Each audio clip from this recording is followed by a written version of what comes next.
ఓం గం గణపతయే నమః. ఓం బుధగ్రహాయ నమః. హరి ఓం. ఓం జ్ఞానానందమయం దేవం నిర్మలస్ఫటికాకృతిం ఆధారం సర్వవిద్యానాం శ్రీ హయగ్రీవముపాస్మహే. ఓం హయగ్రీవాయ నమః. ఓం ప్రియంగుకలికాశ్యామం రూపేణ ప్రతిమం బుధం సౌమ్యం సత్వగుణోపేతం తం బుధం ప్రణమామ్యహం. ఓం బుధగ్రహదేవతాయై నమో నమః. ఆదిత్యాయ చ సోమాయ మంగళాయ బుధాయ చ గురుశుక్రశనిభ్యశ్చ రాహవే కేతవే నమో నమః. ఈ యొక్క భూలోకంలో మానవులందరూ కూడా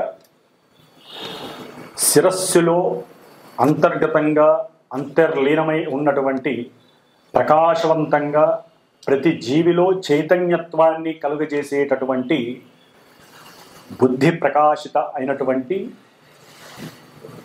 దానికి అధిపతి అంటే బుద్ధి వికసిస్తే కానీ మనం అనుకున్నటువంటి ప్రతి కార్యంలో కానీ మనం మాట్లాడే ప్రతి మాట అవతల వాళ్ళకి సరిగ్గా అర్థం చేసుకునే పద్ధతి కానివ్వండి, అవతల వాళ్ళు మళ్ళీ మాట్లాడితే మనకి శ్రవణ శక్తి కలిగేటటువంటి శక్తిని ప్రసాదించేటటువంటి వాడు ఈ యొక్క నవగ్రహాలలో బుధగ్రహం. ఈయన మనకి రవికి చాలా దగ్గరలో ఉండి చాలా శక్తిని, రవి యొక్క శక్తి అంతా కూడా ఎక్కువగా ఆకర్షించేటటువంటి వాడు బుధుడు. ఎప్పుడు కూడా రవికి చాలా దగ్గర డిస్టెన్స్లో ముందు వెనకలోనే ఉంటాడు ఈయన ఒక్క గ్రహమే. కానీ ఈయనకి మూఢత్వం అనేటటువంటిది ఉండదు.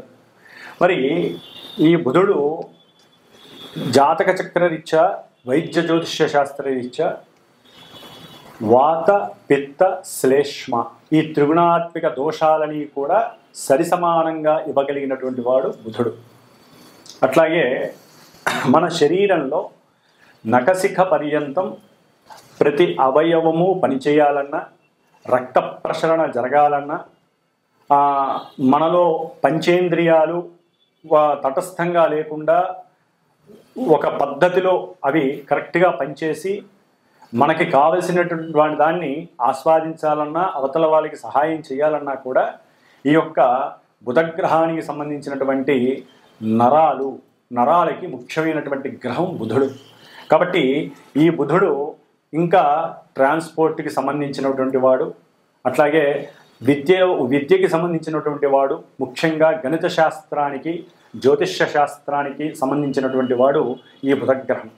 మరి ఈ బుధగ్రహము మన యొక్క ద్వాదశ రాశుల్లో ముఖ్యంగా కర్కాటక రాశిలో ఉన్నటువంటి ఆశ్లేష నక్షత్రము, అట్లాగే జలరాశి అయినటువంటి వృశ్చిక రాశిలో మరి ఆయన జ్యేష్ఠ నక్షత్రంగాను, మళ్ళీ జలరాశి అయినటువంటి మీనరాశిలో రేవతి నక్షత్రం. ఈ 3 నక్షత్రాలకి అధిపతి బుధుడు.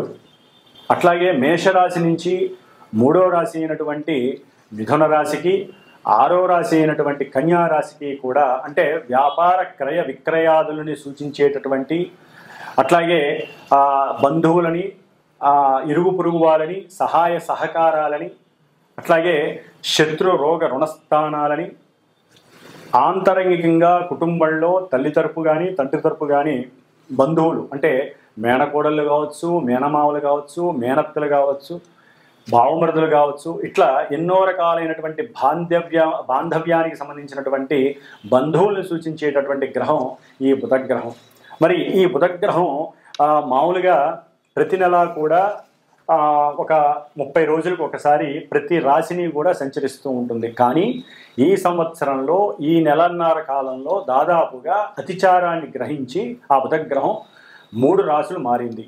ముఖ్యంగా ఇప్పుడు తన సొంత రాశి అయినటువంటి మిథున రాశిలో బుధగ్రహం పునర్వసు నక్షత్రంలో ఉండి 21వ తేదీ వరకు, ఈ నెల అంటే జూన్ 21వ తేదీ వరకు తన యొక్క సొంత క్షేత్రంలో ఉండి కాస్త అందరికీ వెసులుబాటుగా ఉన్నాడు. కానీ 22వ తేదీ నుంచి దాదాపుగా వచ్చే నెల 17వ తేదీ 18వ తేదీ వరకు, జూలై వరకు కూడా ఆయన కర్కాటక రాశి శత్రు రాశిలోకి అడుగుపెట్టి ఈ నెల 22న పునర్వసు నక్షత్రంలో 22, 23, 24 ఈ 3 రోజులు, ఈ 3 యొక్క తేదీల్లో కూడా ఆయన శత్రు నక్షత్రమైనటువంటి పునర్వసు నక్షత్రంలో ఉండటం, తర్వాత మిత్ర నక్షత్రమైనటువంటి మందగమనం కలిగినటువంటి శని నక్షత్రం పుష్యమి నక్షత్రంలోకి రావటం, దాదాపుగా అది 7వ తారీఖు జూలై 7వ తారీఖు వరకు కూడా పుష్యమి నక్షత్రంలో ఉంటూ కొన్ని రకాలైన ఫలితాలని, అట్లాగే 7వ తారీఖు నుంచి మరలా 17, 18వ తారీఖు జూలై వరకు కూడా తన యొక్క సొంత నక్షత్రమైనటువంటి ఆశ్లేష నక్షత్రంలోకి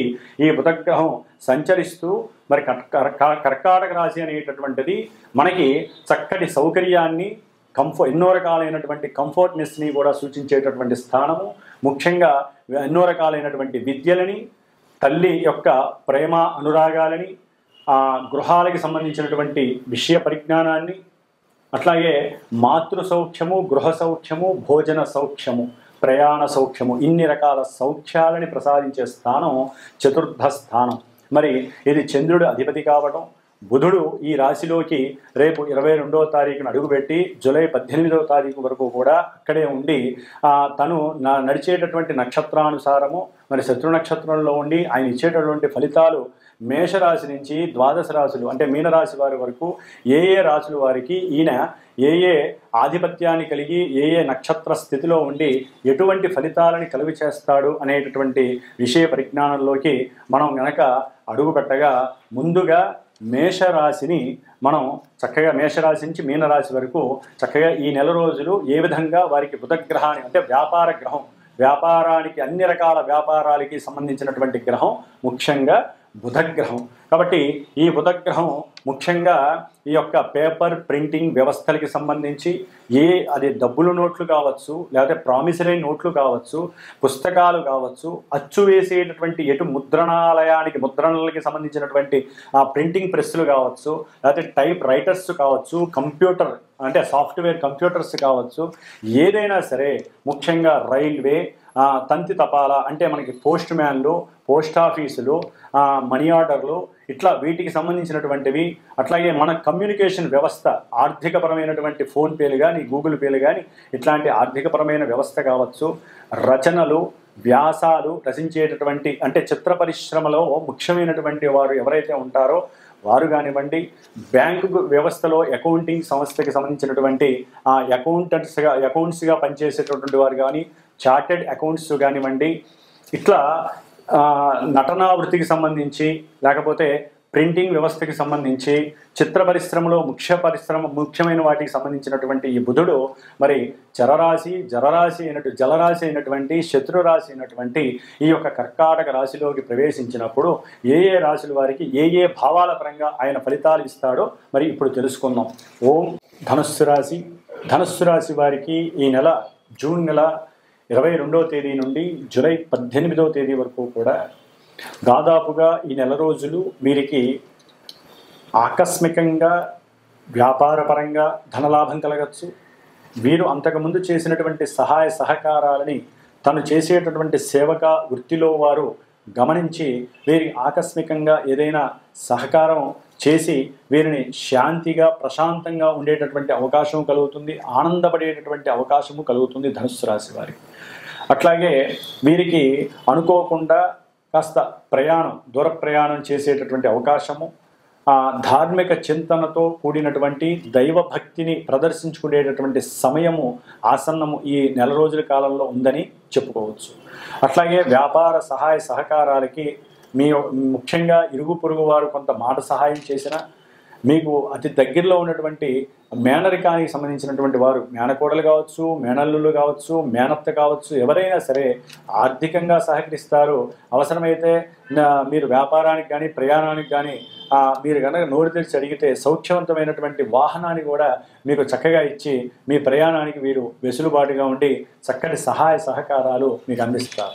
ముఖ్యంగా భార్య యొక్క సలహా తీసుకోవడం ద్వారా వారి యొక్క అంటే భార్యాభర్తలు ఎవరైనా సరే బిజినెస్ చేసేవాళ్ళు కావచ్చు, ఉద్యోగం చేసేవాళ్ళు కావచ్చు, వీరి యొక్క సలహా మీకు ఈ సందర్భంలో ఈ నెల రోజులు అత్యంత సౌకర్యవంతంగా చక్కటి ఆర్థిక లావాదేవీల విషయంలో, వ్యాపార విషయంలో ఒక స్థాయిని దాటే అవకాశం కూడా కనిపిస్తోంది.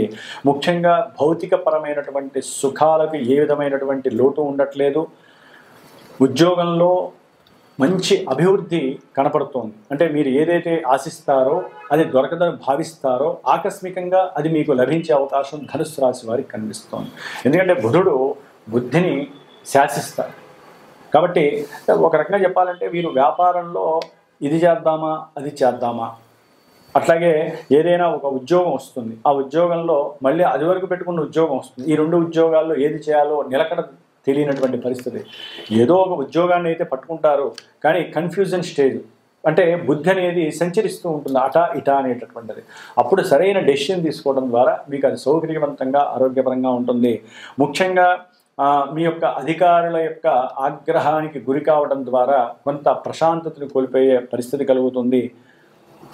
ఏదైనా సరే ఒక భూమి ద్వారా కానీ లేకపోతే రియల్ ఎస్టేట్ వ్యాపారస్తులతో కానీ మీరు కనుక కొంత లావాదేవీలు జరపడంలో ఆనందకరమైనటువంటి సౌఖ్యకరమైనటువంటి పరిస్థితి కనబడుతోంది. ఏదో ఒక భూలాభం కనబడుతోంది, లేదా గృహపరమైనటువంటి లాభం భార్యాభర్తల్లో ఎవరో ఒకరి పేరు మీద తీసుకునే అవకాశం ఉంటుంది. అట్లాగే వ్యాపారానికి సంబంధించి అంటే వెహికల్ వ్యాపారానికి సంబంధించి కావచ్చు, లేకపోతే జల సంబంధిత ఈ పాలు పెరుగు లేకపోతే వెన్న నెయ్యి వీటికి సంబంధించినటువంటి ఫుడ్ ప్రోడక్ట్స్కి సంబంధించినటువంటి వ్యాపార విషయాలలో మీ ధర్మపత్ని లేకపోతే మీ యొక్క ఈ భార్యాభర్తలు ఎవరో ఒకళ్ళు సహకరించుకోవటం, అంటే మాట్లాడుకోవడం, దాని గురించి చర్చించుకోవటం, లేకపోతే సరైనటువంటి భాగస్వామి కోసం వెతుకుతున్నప్పుడు వారు మీకు ఆకస్మికంగా కనబడటం, వారితో చర్చించి చక్కగా భాగస్వామ్య వ్యాపారం చేయటం, దాని ద్వారా ఆర్థికంగా లాభం పడడం, ఇలాంటివన్నీ కూడా జరుగుతాయి. మీకు ఏదైనా అప్పులు ఉన్నట్లయితే అవి కూడా త్వరగా తీర్చేటటువంటి పరిస్థితి, తీర్చాలనే సంకల్పం కలగడం కూడా ఈ యొక్క నెల రోజుల్లో కలగడానికి అవకాశం ఉంటుంది. సాధ్యంతరకు అప్పులు కూడా వెళ్ళిపోయే పరిస్థితి కనబడుతుంది. మీకు ఏదైనా అపోహలు అనుమానాలు కనుక ఉన్నట్లయితే ఆరోగ్య విషయంలో అనారోగ్య విషయంలో అవి కూడా తొలగిపోతాయి. దాని ద్వారా కూడా మీరు చక్కటి ఆలోచన కలుగుతాయి. ఈ విధంగా బుధగ్రహము ధనుస్సు రాశి వారికి అష్టమంలో ఉండటం ద్వారా మీరు చేసే వ్యాపారపరమైనటువంటి ఉద్యోగపరమైనటువంటి ప్రయాణాలలో చక్కటి సౌకర్యం కలుగుతోంది, దానివల్ల లాభము కలుగుతోంది. మంచి ఆలోచన శక్తితో పాటుగా మీకు మానసిక ప్రశాంతత అనేది కూడా తోడయ్యి చక్కటి ఆనందానికి అవధులేనటువంటి జీవితంగా మీ యొక్క బుద్ధి వికాసత్వం కలిగి మీరు చేసే ప్రతి ఆలోచన మీకు లాభాన్ని కలుగజేసేటటువంటి పరిస్థితి కలుగుతుంది. ముఖ్యంగా వివాహానికి సంబంధించి ఎవరైనా సరే ప్రయాణం చేయటం, వారి ఇళ్ళకి పోవటం, అంటే అమ్మాయి ఇంటికో అబ్బాయి ఇంటికో వెళ్ళటం, వారి యొక్క యోగక్షేమాల గురించి, వారి యొక్క వృత్తుల గురించి, వారి యొక్క కుటుంబం గురించి కనుక్కోవటం, అంటే వివాహానికి సంబంధించినటువంటి విషయాలలో కొంత ఆరా తీయటం అనేది కూడా జరిగే అవకాశాలు ధనుస్సు రాశి వారికి కనిపిస్తున్నాయి. అట్లాగే సంఘంలో మీకంటూ ఒక కీర్తి ప్రతిష్ఠిత అనేటటువంటిది పెరగడానికి కూడా అవకాశాలు మెండుగా కనిపిస్తున్నాయి. కాబట్టి మీ యొక్క ఆలోచనే మీ యొక్క వ్యాపారానికి నాంది పలుకుతుంది. అట్లాగే మీరు చేసేటటువంటి సేవక ఉద్యోగంలో కూడా చక్కటి లాభాన్వేషణ కనపడుతోందని చెప్పుకోవచ్చు. చక్కటి ధనలాభం కూడా కనపడుతోంది. కాబట్టి ఈ యొక్క ధనుస్సు రాశి వారికి బుధుడు ఈ నెల రోజులు కూడా అష్టమంలో ఉండి చక్కటి లాభాల్ని విజయాల్ని కలుగజేస్తున్నాడు. ఓం గం గణపతయే నమః.